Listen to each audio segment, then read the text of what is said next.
எல்லாருக்கும் வணக்கம். இந்த பதிவில் எதை பற்றி பார்க்க போகிறோம் அப்படின்னு கேட்டிங்கன்னா, அதாவது மக்களே, தளபதி விஜய் அவர்களை தமிழக மக்கள் அன்பாக அரவணைச்சு ஆதரவு கொடுத்து 108 தொகுதியில் வெற்றி பெற வச்சாங்க. இதுக்கப்புறமா விஜய் அவர்கள் முதலமைச்சர் ஆகணும் அப்படிங்கிறதுக்காக 10 இல்லை 11 எம்எல்ஏக்கள் தேவைப்படுறாங்க. இது ஒரு சைடு போயிட்டுருக்குது. நேற்று திமுக தலைவர், அதாவது தமிழ்நாட்டோட முன்னாள் முதலமைச்சர் திரு ஸ்டாலின் அவங்க கொளத்தூர் தொகுதி மக்களுக்கு நாங்கள் நன்றி சொல்லணும் அப்படிங்கிறதுக்காக நன்றி சொல்கிறதுக்கு போயிருந்தாங்க. போகும்போது அவ்வளோ மக்கள் கூட்டம். ஸ்டாலின் அவர்கள் தோத்துட்டாங்களே, கொளத்தூர் தொகுதி மக்கள் எல்லாம் நாசமாக போயிடுவாங்க, அந்த ரேஞ்சுக்கு திமுகவுடைய ஆதரவாளர்கள் எல்லாருமே பேசினாங்க, அழுதாங்க, கண்ணீர் விட்டுறாங்க, கதறி அழுதாங்க. ஓகே, அதெல்லாம் இருக்கிறது தான். ஏன்னா ஒரு தலைவனாக யாரை ஏற்றுக்கிட்டாங்களோ அந்த தலைவன் தோக்குறாங்க அப்படின்னா, அதுவும் அவரோட சொந்த தொகுதியில் தோக்குறாங்க அப்படின்னா, நிச்சயமாக அந்த தலைவனாக ஏற்றுக்கிட்ட மக்களுக்கு கண்டிப்பாக வலியும் வேதனைகளும் அதிகமாக இருக்கும். அவங்களுடைய உணர்ச்சிக்கும் சரி, அவங்களுடைய வலி வேதனையை புரிஞ்சுக்கிட்டு நம்ம அதுக்கு மதிப்பு கொடுத்து தான் ஆகணும். அதில் எந்த ஒரு மாற்று கருத்து கிடையாதுங்க. ஆனால் இதே மக்கள் திமுக தலைவர் ஸ்டாலின் அவங்க தோத்துட்டாங்களே அப்படின்னு கதறி அழுத மக்கள், திமுக தலைவர் ஸ்டாலின் அவருடைய ஆட்சி காலத்தில் எந்தெந்த ஏரியாவில், எந்தெந்த தொகுதியில், தமிழ்நாட்டில் எந்தெந்த மூலமுழுக்களையெல்லாம் எவ்வளவு அநியாயங்கள் அட்டுழியங்கள் நடந்துச்சு, அசம்பாவிதங்கள் நடந்துச்சு. அஜித்குமார் அப்படிங்கிற ஒரு இளைஞரை விசாரணைக்காக நாங்கள் கூப்பிட்டு போகிறேன்னு சொல்லிட்டு ஜெயிலே வச்சு அடித்தே கொண்டாங்களே. அந்த அஜித்குமார் இறந்ததுக்கு திரு ஸ்டாலின் அவர்கள் நேரில் போய் பார்த்தாங்களா? வேங்கை வயல் பிரச்சனைக்கு நேரில் போய் பார்த்தாங்களா? கள்ளக்குறிச்சியில் கள்ளச்சாராயம் குடித்து 68 பேர் செத்து போனாங்களே, அதுக்கு நேரில் போய் பார்த்தாங்களா? திரு உதயநிதி ஸ்டாலின் அவர்கள் பார்த்தாங்களா? சொல்லுங்கள் பார்க்கலாம். ஏன் அதுக்கெல்லாம் போகலை? ஏன் அதுக்கெல்லாம் அவங்க எதுவுமே அதுக்குண்டான வேலைகளை பண்ணலை? ஏன் முதலமைச்சர் ஸ்டாலின் அவர் நினச்சா போயிருந்துருக்கலாமே? அதிமுக ஆளுங்கட்சியாக இருக்கும்போது எதிர்கட்சியாக இருந்த திமுக தலைவர் ஸ்டாலின் அவங்க எதுக்கெல்லாம் குரல் கொடுத்தாங்களோ, இது வேணும் அது வேணும் அப்படின்னு சொல்லி எதுக்கெல்லாம் குரல் கொடுத்தாங்களோ, திரும்பவும் இவங்க ஆளுங்கட்சியாக இருக்கும்போது இவங்க அதிமுகவை எந்தெந்த எதுக்கெல்லாம் குரல் கொடுத்தாங்களோ, எதெல்லாம் குறை சொன்னாங்களோ, அந்த குறையை ஆளுங்கட்சியாக வந்த ஏற்பாடு இவங்க நிறைவேற்றக்கூடாதா? சொல்லுங்கள் மக்களே. இதில் நான் சொல்கிறதுல இது தப்பு இருக்குதான்னு மட்டும் நீங்கள் சொல்லுங்கள். எதிர்கட்சியாக இருக்கும்போது சில விஷயங்களுக்காக குரல் கொடுத்த திமுக தலைவர் ஸ்டாலின் அவங்க ஆளுங்கட்சியாக மாறின ஏற்பாடு தன் ஆட்சியையும் அதிகாரத்தையும் தமிழக மக்கள் அவர்களுக்கு கொடுத்ததுக்கு அப்புறமா எதுக்காக குரல் கொடுத்தாங்களோ அதுக்கு இவங்க அதுக்குண்டான முயற்சி ஸ்டெப் எடுத்து அந்த பிரச்சனையை தீர்க்கணுமா வேணாமா? அப்போ இதையெல்லாம் பண்ணலை. கரூரில் ஜனநாயக நாட்டில் யார் வேணாலும் அரசியல் கட்சி ஆரம்பிக்கலாம், எல்லாத்துக்கும் அதிகாரம் இருக்குது, வரலாம், யார் வேணாலும் அரசியல் கட்சி ஆரம்பிக்கலாம். தமிழக முதலமைச்சரை பொறுத்த வரைக்கும், முன்னாள் முதல்வர் ஸ்டாலின் அவர்களை பொறுத்த வரைக்கும் யார் கட்சி ஆரம்பித்தாலும் சரிங்க, அவருடைய ரசிகர்களாக இருக்கட்டும், விஜய் அவருடைய ரசிகர்களாக இருக்கட்டும், தொண்டர்களாக இருக்கட்டும், யாராக கூட இருக்கட்டும், அவங்களும் தமிழ்நாட்டோட மக்கள் தானே. அவங்களுக்கு திமுக தலைவர் ஸ்டாலின் அவங்க உரிய பாதுகாப்பு தரணுமா இல்லையா? அப்போ 41 பேர் செத்து போனாங்களே கரூரில், சொல்லுங்கள் பார்க்கலாம். கொளத்தூர் தொகுதி மக்களே நல்லா கேட்டுங்க. ஸ்டாலின் அவர்கள் ஐயோ அவர் ஜெயிக்கவில்லையே, நிறைய மக்கள் நிறைய மக்களுக்கு சாபம் விட்டீங்களே. அப்போ 41 பேர் செத்து போயிட்டாங்க. வேங்கை வயல் பிரச்சனைக்கு போகலை, கள்ளக்குறிச்சியில் இறந்த 68 பேர், கள்ளச்சாராயத்தை குடித்து இறந்த 68 பேருக்கு ஸ்டாலின் ஐயா அவங்க போகலை. அஜித்குமார் அடிச்சே கொண்டாங்க. அவருடைய எதிர்காலம் எப்படிலாம் இருக்குன்னு சொல்லி நினச்சிருப்பாங்க. 2 பையன் தான் அவங்க வீட்டில், ரொம்ப ஏழ்மையான குடும்பம். நாளைக்கு என்ன பண்ணலாங்கிற யோசனை பண்ணக்கூடிய ஒரு குடும்பம். அந்த பையனை இளைஞனை அடின்னு அடித்தே கொண்டாங்களே, அதுக்காக அவர் போயிருக்கலாம்ல? சொல்லுங்கள் பார்க்கலாம். ஏன் போகலை? அப்போ ஸ்டாலின் அவங்களுக்கு ஓட்டு போடாத மக்கள் வந்து நல்லா இருக்கக்கூடாது. அப்போ ஓட்டு போட்ட மக்கள் வந்து இது மாதிரி அடிபட்டு சாகலாமா? அப்போ இதுக்கு வந்து நீங்கள் ஓன ஒப்பாரி வச்சு அழுதிங்க, குளத்தூர் தொகுதி மக்களுக்கு சாபம் விட்டீங்க. அப்போ அதே மாதிரி ஒரு தலைவன் வந்து தப்பு பண்ணனா நிர்வாகிகளாக இருக்கட்டும், தொண்டர்களாக இருக்கட்டும், இங்கே கேள்வி கேட்கணுமா இல்லையா? ஏன் கேள்வி கேட்கல சொல்லுங்கள். ஒரு வீட்டில் ஒரு குடும்பத்தில் ஒரு குடும்பத் தலைவர் தப்பு பண்ணாங்கன்னா அதுக்கு கீழே இருக்கிறவங்க துணை முதலமைச்சர், வீட்டில் முதலமைச்சர் வந்து அப்பானா துணை முதலமைச்சர் அம்மா, அதுக்கு கீழே இருக்கிறவங்களாம் நிர்வாகிகள், பையன் பொண்ணு எல்லாம் நிர்வாகிகள், பேரம்பேத்திலாம் தொண்டர்கள் தான் என்னை பொறுத்த வரைக்கும். அப்போ இதுக்கெல்லாம் வந்து குரல் கொடுக்கணுமா இல்லையா? ஒரு வீட்டு குடும்ப தலைவர் தப்பு பண்ணால் வந்து தட்டி கேட்கக்கூடிய உரிமை இருக்கும்போது ஒரு நாட்டு தலைவர் மக்களால் தேர்ந்தெடுக்கப்பட்ட ஒரு முதலமைச்சர் அவர் தப்பு பண்ணுறாரோ இல்லை அவங்களுடைய கட்சியில் இருக்கக்கூடிய எம்எல்ஏக்கள் எம்பிக்கள் ஏன் துணை முதலமைச்சர் தப்பு பண்ணனா கூட ஓட்டு போட்டு ஜெயிக்க வச்சிங்களே, நீங்களும் வந்து திமுகவோட நாங்கள் தொண்டர்கள் சொல்லிக்கிறீங்களே, ஏன் உங்களுக்கு கேட்கக்கூடிய உரிமை இல்லை? நீங்கள் வந்து கேட்கணுமா இல்லையா அவங்கள? ஏன் கேள்விகள் கேட்கல?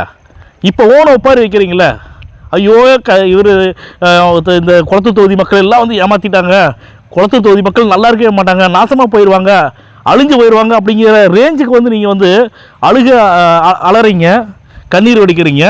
அப்பேற்பட்ட நீங்கள் உங்கள் தலைவன் தப்பு பண்ணும்போது அவருடைய ஆட்சி காலத்தில் பெண்களுக்கு வந்து இவ்வளோ பாலியல் வன்கொடுமை நடக்குது.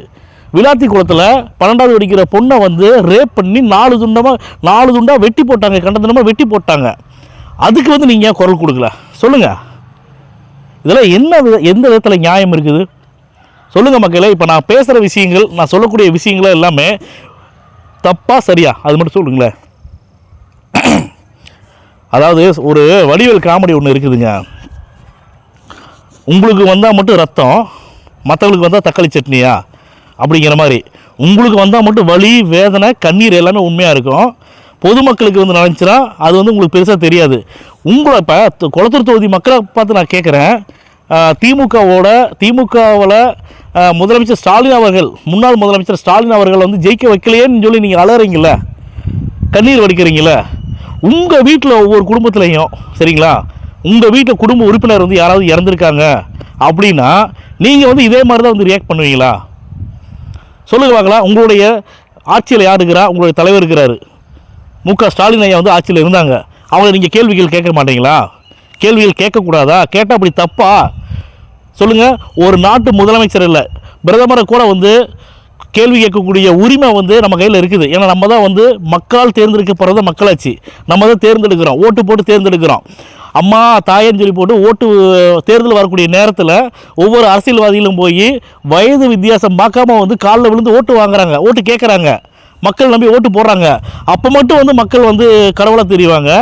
ஓட்டு போட்டு ஜெயிச்சதுக்கப்புறமா ஆட்சியில் உட்காந்ததுக்கப்புறமா, முதலமைச்சர் சீட்டில் உட்காந்ததுக்கப்புறமா, எம்எல்ஏ எம்பிக்கள் சீட்டில் உட்காந்ததுக்கப்புறமா இந்த மக்கள் வந்து கண்ணுக்கு தெரிய மாட்டாங்களா? இதெல்லாம் எந்த விதத்தில் நியாயம் இருக்குது சொல்லுங்கள்.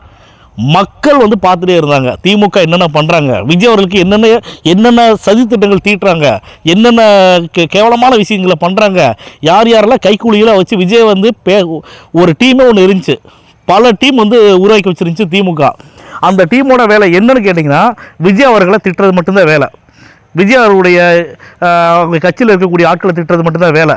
பர்சனல் லைஃப் வரைக்குமே வந்து ஒருத்தர் வந்து கொண்டு வந்துட்டாங்க அப்படின்னா இதுதான் வந்து ஒரு ஜனநாயக நாட்டில் வந்து ஒரு முதலமைச்சராக இருக்கிறவர் பண்ணக்கூடிய வேலையா சொல்லுங்கள். எதுலாம் வந்து சதி திட்டங்களை வந்து தீட்டணும்? அப்போ அதாவது சில விஷயம் ஒன்று சொல்லுவாங்க தெரியுங்களா, ஒரு தலைவன் உருவாகி வர்றான், இவன் தான் தமிழ்நாட்டை ஆள போகிறான் அப்படின்னு வந்து ஒரு விஷயம் நடக்கிற மாதிரி இருந்துச்சுன்னா பணம், பேர், புகழ், செல்வாக்கு எது இருந்தாலும் சரி, ஆட்சி அதிகாரம் இருந்தே விஜய் அவர்களை எதுவும் பண்ண முடியலையே. என்னென்னலாம் பண்ணினீங்க அது எல்லாமே திமுகவுக்கு எதிராக மாறிச்சு. மக்கள் வந்து நல்லா புரிஞ்சுக்கிட்டாங்க. இவன் என்னடா பண்ணனா, விஜய் என்னடா பண்ணா, அவன் என்ன தப்பு பண்ணிட்டான், என்ன மக்களுக்கு நல்லது பண்ண வந்தது தப்பா, மக்கள் வந்து நல்லா வாழ வைக்கணும்னு நினச்சது தப்பா, சினிமா துறையே வேண்டான்னு சொல்லி போட்டு வந்து மக்களுக்காக உச்சத்திலிருந்து ஒரு நடிகர் வந்து அரசியல் கட்சி ஆரம்பித்தது தப்பா அப்படின்னு தமிழக மக்கள் எல்லா இடத்துலையும் பேச ஆரம்பிச்சிட்டாங்க. விஜய் அவரை தலைவராக பார்க்கல, விஜய் அவரை தன்னுடைய பையனா, தன்னுடைய அண்ணனா, தன்னுடைய தம்பியா, சின்ன குழந்தைகளாக கூட விஜய் மாமான்னு கூப்பிடுறாங்க. அந்த மாதிரியான ஒரு சூழ்நிலை வந்ததுக்கு காரணம் யார் தெரியுமா? எல்லாமே திமுக மேலே தான் காரணம். திமுக மட்டும் விஜய் அவர்களுக்கு மாநாட்டுக்கு, மக்கள் சந்திப்பு கூட்டத்துக்கு இந்த மாதிரி முக்கியமானதுக்கு வந்து அவங்க பர்மிஷன் கொடுத்துருந்தாங்க. விஜய் அவர்களுடைய கூட்டம் கூடுற இடத்துல கூட்டம் வைக்கிறாங்க அப்படின்னா, மக்கள் வந்து கூடுற கூட்டத்துக்கு சரியான பாதுகாப்பு கொடுத்துருந்தாங்க அப்படின்னா, மக்கள் உண்மையிலேயே நான் சொல்கிறேங்க, திமுகவுக்கு தான் ஓட்டு போட்டு ஜெயிக்க வச்சுருப்பாங்க.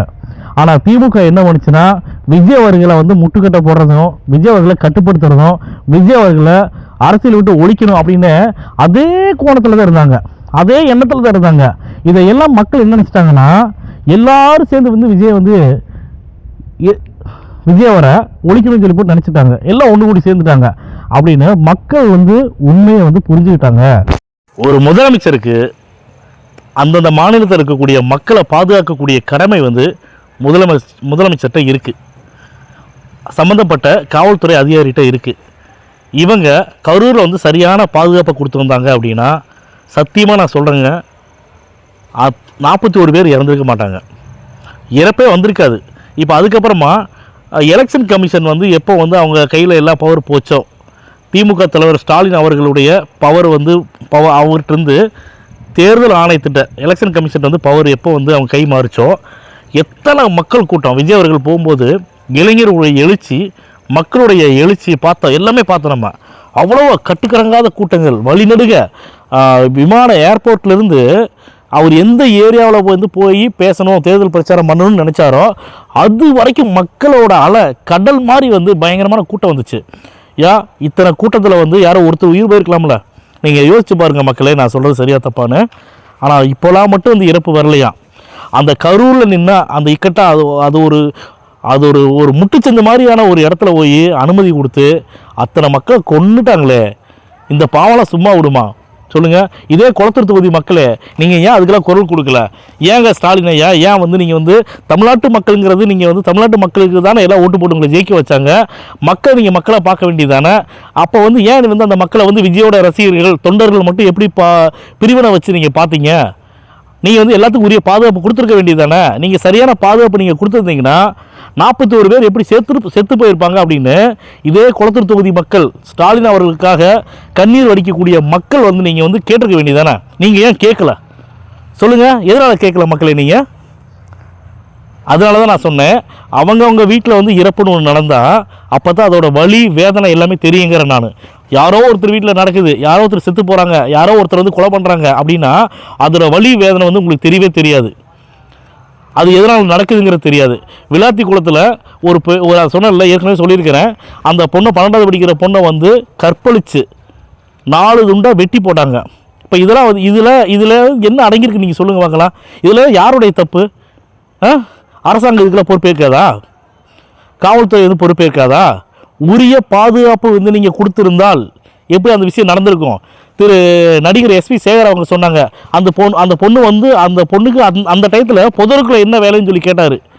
இதெல்லாம் ஒரு அதாவது நியாயமாக நேர்மையாக இருக்கக்கூடிய ஒரு மனிதாபிமானம் உள்ள மனிதன் வந்து வாயிலிருந்து வரக்கூடிய வார்த்தையா அது? சொல்லுங்கள். விஜய் அவர்கள் வந்து அரசியல் வர்றதுக்கு காரணம் என்னென்னா, திமுக தலைவர் ஸ்டாலின் அவர்களை மக்கள் வந்து தேர்ந்தெடுத்தாங்க 2021 சட்டமன்ற தேர்தலில் ஜெயிக்க வச்சாங்க.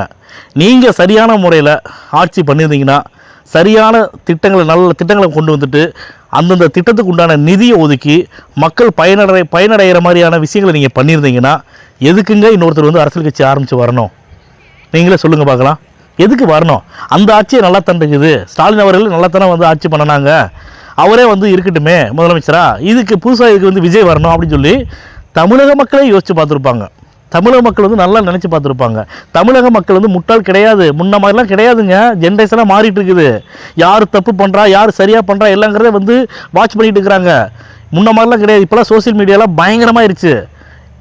இன்ஸ்டான்னு சொல்கிறாங்க, இன்ஸ்டாகிராம் சொல்கிறாங்க, ஃபேஸ்புக் சொல்கிறாங்க, எல்லாமே சோசியல் மீடியாலாம் வந்து பெரிய லெவலில் வந்துருச்சு. அதனால் யார் என்ன தப்பு பண்ணினாலுமே இம்மிடியட்டாக அடுத்த செகண்டே வந்து பார்த்தீங்கன்னா சோசியல் மீடியாவில் பரவிடுது. இவங்க இந்த தப்பு பண்ணாங்க, இவங்க அந்த தப்பு பண்ணாங்கன்னு சொல்லிட்டு யார் தப்பு பண்ணுறாங்களோ அவங்களுடைய பேர் வந்து வித் ஃபோட்டோவோட இம்மிடியட்டாக பயங்கர ட்ரெண்டிங்கில் போயிடுது. அந்த மாதிரியான காலகட்டத்தில் வாழ்ந்துட்டு இருக்கிறோம். திமுக வந்து பண்ணக்கூடிய தப்பு வந்து தெரியாமல் போயிடுமா சொல்லுங்கள்? மக்கள் மனசு எப்படின்னா, யார் வந்து மக்களுக்கு வந்து நல்லது பண்ணுறாங்களோ, யார் வந்து மக்களுக்கு நல்லாட்சியை கொடுக்குறாங்களோ அவங்கள வந்து முதலமைச்சருங்கிற அரியணையை விட்டு மக்கள் இறக்கவே மாட்டாங்க. அதற்கு உதாரணம் என்னன்னு கேட்டிங்கன்னா, திரு புரட்சித் தலைவர் எம்ஜிஆர் அவர்கள் தான். எம்ஜிஆர் அவர்களுக்கு வந்து எவ்வளோ எதிர்ப்பு இருந்துச்சு கருணாநிதி ஐயானால் அப்படிங்கிறத உலகமே அறியும். ஆனால் அதையெல்லாம் தாண்டி ஒரு நடிகனாக இருந்து அவர் அந்த கட்சியிலேருந்து வெளியில் வந்து அவரை ஜெயிக்க வச்சது மக்கள் தான். ஆனால் அதுக்கப்புறமா எம்ஜிஆர் ஐயா உயிரோடு இருக்கிற வரைக்கும் பார்த்தீங்கன்னா தமிழ்நாட்டோட முதலமைச்சர் வந்து அவராக தான் இருந்தாங்க. நீங்களே யோசிச்சு பாருங்கள். அப்போ நான் சொன்ன விஷயம் சரியா தப்பா? யார் வந்து மக்கள் வந்து நேசிக்கிறாங்க, மக்களுக்கு வந்து யார் எந்த ஒரு தலைவன் வந்து மக்களுக்கு நல்லது பண்ணுறாங்க அப்படிங்கிறத மக்கள் வந்து புரிஞ்சுக்கிட்டாங்க, தெரிஞ்சுக்கிட்டாங்க அப்படின்னாவே விஜய் தளபதி விஜய் மட்டும் இல்லை, விஜய் மாதிரி 100 விஜய் வந்தாலுமே சரி. இப்போ முதலமைச்சர் ஸ்டாலின், முன்னாள் முதலமைச்சர் ஸ்டாலின் அவங்க வந்து நல்லது பண்ணியிருந்தாங்கன்னா ஸ்டாலின் ஐயா அவருக்கு மட்டும்தான் ஓட்டு போட்டிருப்பாங்க. விஜய் அவர்களுக்கு ஓட்டு விழுந்திருக்கும். ஆனால் அதிக பெரும்பான்மையான வாக்குகள் வித்தியாசத்தில் திரு ஸ்டாலின் அவர்கள் வந்து ஜெயிச்சிருப்பாங்க. ஆனால் அவங்க எப்போ 2021 சட்டமன்ற தேர்தலில் ஜெயித்தாங்களோ அந்தந்த தொகுதியில் போய் மக்களை பார்க்கவே இல்லை. இது உலகறிஞ்ச விஷயங்க. திரும்ப நம்ம என்ன பேசுகிறோன்னா, திரும்ப என்ன பேசுகிறாங்க அப்படின்னா, விஜய்க்கு வந்து அரசியல் அனுபவம் இல்லை. இப்போ கூட 108 சீட்டில் இருந்து இப்போ காங்கிரஸ் வந்து கூட்டணியில் வந்துட்டாங்க. 113 ஆயிடுச்சு. இப்போ இது வரைக்கும் காங்கிரஸ் வந்து நல்லவங்க காங்கிரஸ் அப்படின்னு சொல்லி ராகுல் காந்தியை பற்றி பேசிகிட்டு இருந்தேன். திமுகவை சார்ந்தவர்கள் எல்லாமே காங்கிரஸ் வந்து எங்களை முதுகில் குத்திருச்சு, நெஞ்சில் குத்திருச்சு அப்படின்னு சொல்லி போட்டு பேச ஆரம்பிச்சிட்டாங்க. இவங்க கூட இருக்கிற வரைக்கும் நல்ல கட்சியாக இருப்பாங்க. ஆனால் இவங்க கட்சியை விட்டு வெளியில் வந்துட்டாங்கன்னா கெட்ட கட்சியாக மாறிடுவாங்களா சொல்லுங்கள்? மக்கள் வந்து விஜய் அவர்களுக்கு எதுக்கு வந்து ஓட்டு போட்டாங்க? 108 தொகுதியில் எதுக்கு ஜெயிக்க வச்சாங்க? ஒரு மாற்றம் வேணும், அரசியல் மாற்றமும் ஆட்சி மாற்றமும் வேணும் அப்படிங்கிறதுக்காக தான் ஓட்டு போட்டு ஜெயிக்க வச்சாங்க.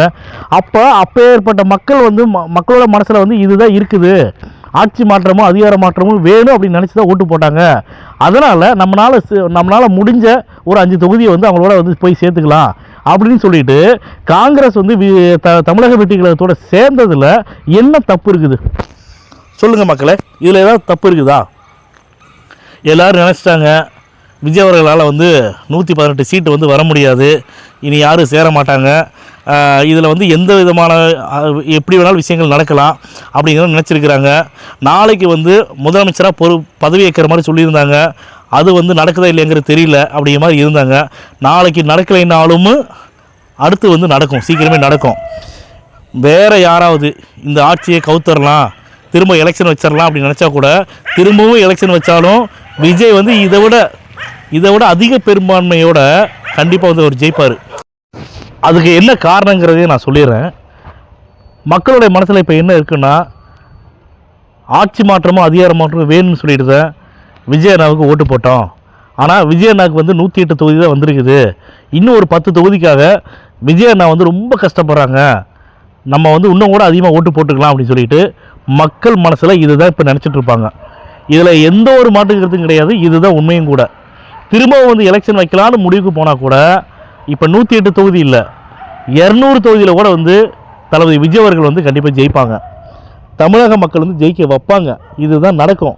ஆனால் யார் எந்த விதமான சித்து விளையாட்டுகளோ அவங்களுடைய அரசியல் அனுபவங்களை வந்து பயன்படுத்தி திரும்ப வந்து விஜய் அவர்களுக்கு வந்து எதிராக சில விஷயம் பண்ணினாங்க அப்படின்னா, ஏற்கனவே பண்ணினதுக்கு இப்போ அனுபவிச்சுட்டு இருக்காங்க. திரும்ப அவங்க எதாவது பண்ணினாங்கன்னா திரும்பவும் இதை விட வந்து கண்டிப்பாக அனுபவிப்பாங்க அப்படிங்கிறத நான் இந்த பதிவு மூலமாக சொல்லிக்கிறேன். இதுதான் உண்மையும் கூட. இது எங்களுடைய கருத்து தான். மக்களுடைய மனசில் என்ன இருக்குதோ அதை தான் நாங்கள் சொல்கிறோம். இது எங்களுடைய கருத்து மட்டும்தான். அதனால் இதெல்லாம் விட்டுட்டு தளபதி விஜய் அவர்கள் வந்து நிச்சயமாக கடவுள் வந்து அருள் இருக்குது, மக்களுடைய பேராதரவு இருக்குது. யார் என்ன தான் பண்ணினாலுமே, என்ன தான் சதி திட்டங்கள் தீட்டினாலுமே விஜய் அவர்களை வந்து எதுவும் பண்ண முடியாமல் போச்சு.